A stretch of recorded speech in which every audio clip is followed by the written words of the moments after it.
Eta hau, zen, noski bat ez ginen, horrela, elkartzen, ez? Azken urteotan egin dugu ez ginen, elkartzen, alde batetik inetik barkotegi, Saltza Gorri elkartean izenean,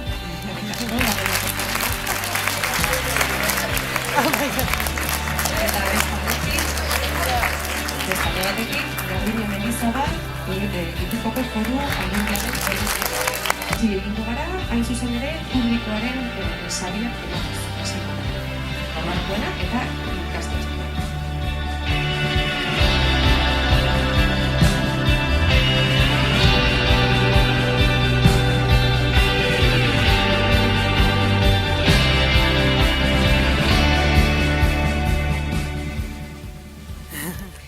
Norbanakoen kategorian, 42 botorekin, irabazlea Sara García Rubio da. Eta Joseba Landak emango dizu sari hori. Joseba Landa, Desklea argitaletxeko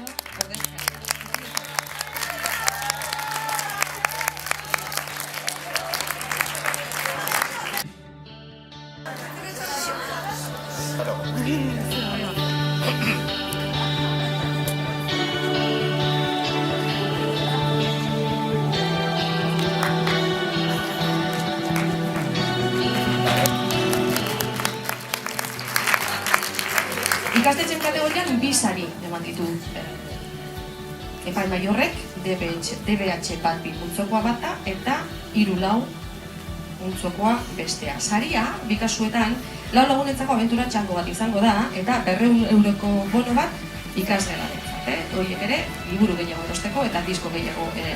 Sari nagusia, aporrotxa. Aixula Lizeoko Petitio!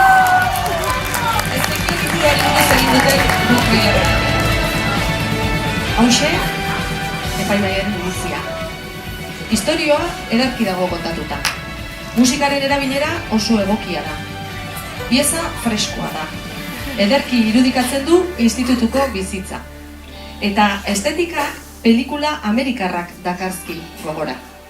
Zorionak, irudoi.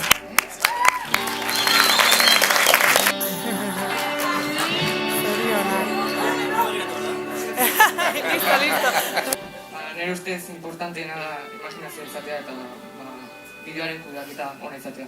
Eta baloretsu bat ateratzea. Zer ateratzea? Baloredun bideo bat ateratzea. Saltza Gorriren, ilustrazioaren eta gazte hauen, batez ere gazte hauen eskutik zure lana film bihurtuta. Laburra bada ere. Bai. Nire oso posinetzen sari bat, azken batean. Dana dala, nire akordatzen ez hauen aginekin, eta txikixo banitzen nian, ere pantalla zan liburu. Ni liburu bat irakurtzen divertitzen itzan, informazioa topatzen aban, galderak erantzuten itxun. Orduan, irutzen jata hau dela modu bat bioiek uztartzeko, ez? Osa, pixkaten ere garaia eta teknologia berrien bitarte, hau erien ikusarazi literaturakin ere hori guztia lortu dezaketen, ez? Plazer batzu ere izatea, mila esker, eta zorionak betilo. Danborrotxak berriro ere DBH 3 eta 4 multzora gatoz orain. Irabazlea, Nuestra Señora Arantzatu ikastetxean Mundutarra taldea.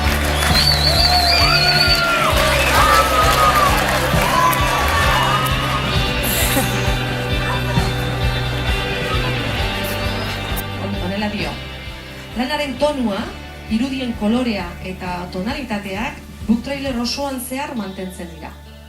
Hasiera indartsua dauka.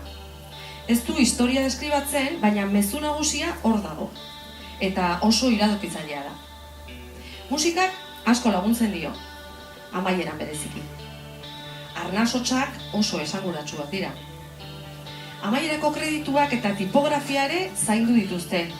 Letra zuri eta gorriek indarra ematen diote. Hitz politak horiek, ez da? Bai? Ikusi dut oso abilak zaretela gauza hauek egiten, eta nik animatu nahi zaiztet euskara erabiltzea zuen eguneroko bizitzan, eta animo hemendik aurrera zuen lanetan.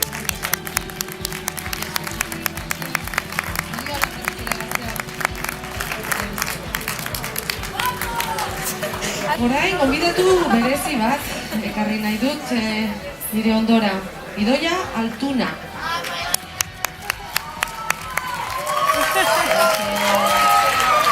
Idoia irakaslea da, baina ni gaur artista moduan aurkeztu nahi. Esango dut zer, artista? Zergatik, irakaslea baldin bada, artista?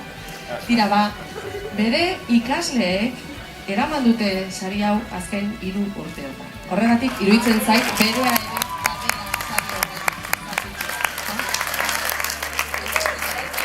zorionak emateaz gain. Bizka jakina nahi genuke nola hartzen den proiektu hau, ekimen hau zure ikastetxean, ez? Nola funtzionatzen duen, gazteak erakartzeko, edo, ze nolako lan egiten duzuen, ze lan hona egiten duzuela agerian dago, ezta? Saria irabazi zaritzen, zurea da itzen dena. Bueno, niretzako oso importantea da liburu egoki bat aukeratzea. Eta horretarako uste ezen besteko dela ikaslei aukera ematea, beraiek aukera ezaten beraien liburua. Azken finean guztuz egin baruten zerbait delako. Eta eraberean uste ere gaurkotasuna haustea importante izaten dela, ez? Noizan bi, esterilak ekartzen ditugu eskolara, oinutxik sartzen dira gelan, lurrean irakurtzen dute, eta hori importantea. Eta bueno, bestetik uste eraberean, mamia duen gai bat aukeratu behar dugula, ez? Azken finean haiekin ere zenbait balore landu behar ditugulako. Eta gure kasuan aurtenik balen historia aukeratu genuen, eta zenbait dokumentaleta ikusi genituen, eta eztabaidak izan ditugu. Eta uste oso importantea dela, ez? Bereiek ere gaiarekin sensibilizatzea, haurren esklabutzarekin. Eta soilik horrela proiektatuko dituzte sentimendu horiek, ondoren hartzailearen gana ere iritsi ahal izateko, ez? Nik uste hori dela jako, hortan saiatzen.